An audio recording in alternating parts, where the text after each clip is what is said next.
ஆங்கிலத்தில் முதலிடம் பெற்றவர்களுக்கும் 11ஆம் வகுப்பில் முதலிடம் பெற்ற மாணவர்களுக்கும் அவரும் தனது அருட்கொடையால் நன்கொடையாக பரிசு பொருளை மாணவர்களுக்கு வழங்கி இருக்கிறார். இதெல்லாம் எதற்காக என்றால் உங்களை உற்சாகப்படுத்த வேண்டும் என்பதற்காக. இதை பார்த்து அடுத்து நிறைய குழந்தைகள் ஆங்கில பேச்சுல பயிற்சிக்கு வரணும், நிறைய கலை நிகழ்ச்சிகளை கலந்துக்கிடணும். பரிசுகளை வாரி வழங்கி இந்த வள்ளல்களுக்கு நாலாட்டின்புத்தூர் கேஆர் சாரதா அரசு மேல்நிலைப்பள்ளி சார்பாக, நம் பள்ளிக்கூடத்தின் சார்பாகவும், ஆசிரியர் பெருமக்கள் சார்பாகவும், மாணவ மணிகள் உங்கள் சார்பாகவும் நம்ம நன்றியை தெரிவித்துக் கொள்கிறோம். வஉசினா என்ன விரிவாக்கம் தெரியுமா? வள்ளியப்பன், உலகநாதன், சிதம்பரம் பிள்ளை, அதான் வஉசி என்பதற்கு விளக்கம். பார்த்தீங்கன்னா இவர் பெரிய ஒரு செல்வந்த குடும்பத்திலே பிறந்தவர். நாட்டு உரிமைதான் முக்கியம் என்பதற்காக தன்னுடைய சொத்துக்களை எல்லாம் வித்து ஒரு நாட்டுக்காகவே வாழ்ந்த தியாகிகள் வாழ்ந்த மண்ணு. அவர் இந்த நிகழ்வை படிச்சதுக்கு அப்புறம் பார்த்தீங்க அப்படின்னா இந்த கோயில்பட்டியில பார்த்தீங்கன்னா எனக்கு ஒரு பெரிய ஒரு மரியாதை இருக்கும். ஏன்னா அவர் வாழ்ந்த இடம் அது. அந்த இது இருக்கு இல்லையா, நம்மளுடைய நீதிமன்ற வளாகம், அந்த வக்கீல் ஸ்ட்ரீட் சொல்லுவாங்க இல்லையா, இங்கெல்லாம் அவர் வாழ்ந்திருக்கார். வாழ்ந்து ஒரு இடம்னால ஒரு புனிதமான இடமாக நான் கருதக்கூடிய இடம் அந்த கோயில்பட்டி ஒரு கால் அடிப்பட்ட மண். அதுக்கப்புறம் இந்த வீழ்வேன் என்று நினைத்தேன் ஒரு வரி தெரியுமா? நான் வீழ்வேன் என்று நினைத்தாயோ, யார் வரி இது? யார் சொன்ன சொல்லுவா பார்ப்போம். நான் வீழ்வேன் என்று யாரு? ஆமா, நேற்று நான் வகுப்பை கேட்டேன், எல்லாரும் ரஜினி சார் அப்படின்னாங்க, சூப்பர் ஸ்டார் ரஜினிகாந்த் அப்படின்னாங்க. அப்ப நினைச்சேன், நாட்டுக்காக பாடுபட்டு உயிரை விட்டோம்லாம் நினைச்சான். யாரு எவன் நடிக்கான், எவன் நிஜமா வாழ்ந்தான், இவன் சொல்லுவாங்க இல்லையா ரியல் ஹீரோ, இவன் ஆன்டி ஹீரோ, இவன் தெரியாமலே மக்கள் வாழ்ந்துட்டு இருக்காங்க அப்படின்னு தெரிஞ்சுக்கிட்டு அதை சொன்னதை பாரதியார் சரியா. தேடிச்சோடு என்று பல சின்னஞ்சிறு கதைகள் பேசி பிறவாட பல செயல்கள் செய்து மனம் வாடி துன்பமுகவல் என்று கொடுக்கூற்றுக்கு இறையென பின்வாயும் சில வேடிக்கை மனிதரை போல வீழ்வேன் என்று நினைத்தாயோ என்று பாடிட்டார்.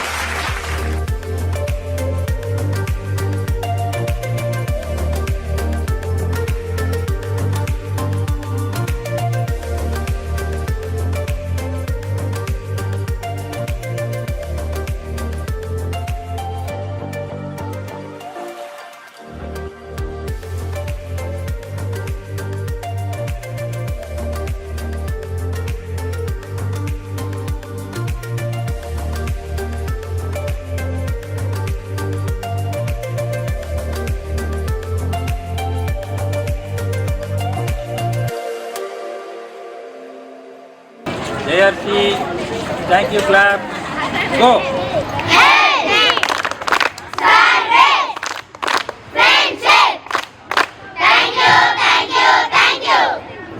தம்பி, நம்ம ஊர் பணம் இருக்குல்ல, ரூபா நோட்டு, அதில் இருக்கிற தலைவரோட பேர் என்ன? உனக்கு தெரிஞ்ச 3 தேச தலைவர்கள் பேர் சொல்லு. காந்தியடிகள், வீரபாண்டிய கட்டபொம்மன், வேலுநாச்சியார். நம்ம தேசத்தோட பறவை என்னதியா? மயில். தேசிய கொடியில் என்னென்ன நிறம்லாம் இருக்கும்? Orange, white, green. நாடு சுதந்திரம் வாங்கின வருஷம் தேதி சொல்லுங்க. 1947 ஆகஸ்ட் 15.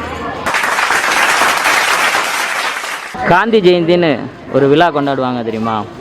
அது எதுக்காக, யார் பிறந்த நாளுக்காக கொண்டாடுறாங்க? காந்தி தாத்தா பிறந்த நாள். ஜேஆர்சியோட ஃபுல் மீனிங் சொல்லுங்க. Junior red grasses. இது எதுக்காக வச்சிருக்காங்க? Healthy service friendship. ஸ்கூல் பேர் என்ன? My school name is KR Sarada Government Higher Secondary School. சத்துணவுல சாப்பிடுவீங்களா? சத்துணவு வாங்க. இந்த சத்துணவு திட்டத்தை நம்ம கவர்மெண்ட்லேருந்து இங்கே கொண்டு வந்த தலைவர் யார்? காமராஜர். மதிய உணவு திட்டத்தை கொண்டு வந்தது யார்? காமராஜர். Very good. இந்த நாளை ஏன் சுதந்திர நாளாக கொண்டாடுறோம்? நாட்டுக்காக போராடுறதுனால நம்ம சுதந்திரத்துக்காக கொண்டாடுறோம். வெள்ளையர்கள்ட்ட கிட்டத்தட்ட 300 வருஷம் நம்ம அடிமைகளாக இருந்தோம். அவங்க முதல்ல வியாபாரம் பண்ணதுக்காக தான் இங்கே வந்தாங்க. அவங்கள்ட்ட நம்ம அடிமைப்பட்டு கிடந்தோம். அவங்கள்ட்ட இருந்து நம்ம நாட்டை விட்டு அவங்க போன நாள், அந்த நம்மளே ஆண்டுக்கிடலாம் அப்படிங்கிற ஒரு சுதந்திரத்தை கொடுத்த நாள் தான் 1947 ஆகஸ்ட் மாதம் 15ஆம் தேதி. 14ஆம் தேதி பாகிஸ்தானுக்கு சுதந்திரம் கொடுத்தாங்க, 15ஆம் தேதி நம்ம இந்தியாவுக்கு சுதந்திரம் கொடுத்தாங்க. அந்த நாளை தான் நம்ம இந்திய சுதந்திர திருநாள்னு சொல்லி கொண்டாடிட்டு இருக்கோம். Okay okay, thank you thank you thank you sir. Okay, thank you thank you thank you. My name is Selvakumar. My name is Gogala Vishnu. நாங்கள் கேஎஸ்ஆர் அரசு மேல்நிலைப்பள்ளி நாலாட்டிமுத்தில் படிக்கிறோம். 12th standard அக்ரி படிக்கிறோம். இன்னைக்கு சுதந்திர தின விழாவை முன்னிட்டு கோயில்பட்டி கப்புள்ஸுங்கிற யூடியூப் சேனல்லேருந்து வீடியோ எடுக்கிறதுக்காக இங்கே வந்திருக்காங்க. ஃபஸ்ட்டு யூடியூப் சேனல்லேருந்து எங்கள் ஸ்கூலுக்கு வந்து எடுத்ததுன்னா கோயில்பட்டி கப்புள்ஸுங்கிற யூடியூப் சேனல் தான். இவங்க சேனலுக்கு எல்லாம் சப்போர்ட் பண்ணுங்கள், சப்ஸ்கிரைப் பண்ணுங்கள், லைக் பண்ணுங்கள். அதே மாதிரி எங்கள் ஸ்கூலை பற்றி வீடியோ இன்னைக்கு போடுவாங்க, அதை பார்த்துட்டு அதுக்கேற்ற கமெண்ட், லைக் அண்ட் ஷேர் எல்லாம் பண்ணிங்கன்னா சப்ஸ்கிரைப் பண்ணுங்கள் ஃப்ரெண்ட்ஸ்.